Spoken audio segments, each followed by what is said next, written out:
আর মানে আমরা যে 12 রাকাত নফল নামাজ পড়তাম জামাতে, সেটা কি পড়বো না? না, নফল নামাজ জামাতে পড়ার চাইতে একা পড়াই ভালো। তবে এই নফল নামাজ এই রাতের জন্য খাস না। আর নফল তোমার যখন ইচ্ছা তখনই পড়বা, এই রাতের সাথে কোনো সম্পর্ক নেই। তার মানে আমরা এই রাতে বিশেষ কোনো ইবাদত করবো না, শুধু কবর জিয়ারত করবো? না, বিশেষ কোনো ইবাদত এই রাতে নাই। তবে সামনে রমজান মাসে একটি রাত আছে, যেই রাতে ইবাদত করলে 1000 বছরের সওয়াব পাওয়া যায়। সেই রাতের নাম হলো লাইলাতুল কদর, যেটা কোরআনে বর্ণিত। আর এই রাতে তোমরা ইবাদত করো না, অথচ আজকের রাতে কোনো ইবাদত নেই। আজকে ইবাদত করার জন্য তোমরা পাগল হয়ে গেছো।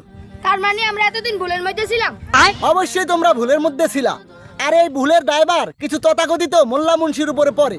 তাই আমি বলি, তোমরা ইবাদত করবা কোরআন হাদিসের ভিত্তিতে। কোরআন হাদিসে যেটা আছে সেটা করবা, নাই করবা না, সোজা হিসাব। তোমার কথা আমার ভুল ভাঙছে। এই রাতে বিশেষ কোনো ইবাদত করবো না, ইবাদত করবো লাইলাতুল কদরে, যে রাতের কথা কোরআনে আছে। ঠিক আছে ভাই, আমি তোমার ভুলটা ভাঙাইতে পারছি, এই জন্য নিজেরা ধন্য মনে করি।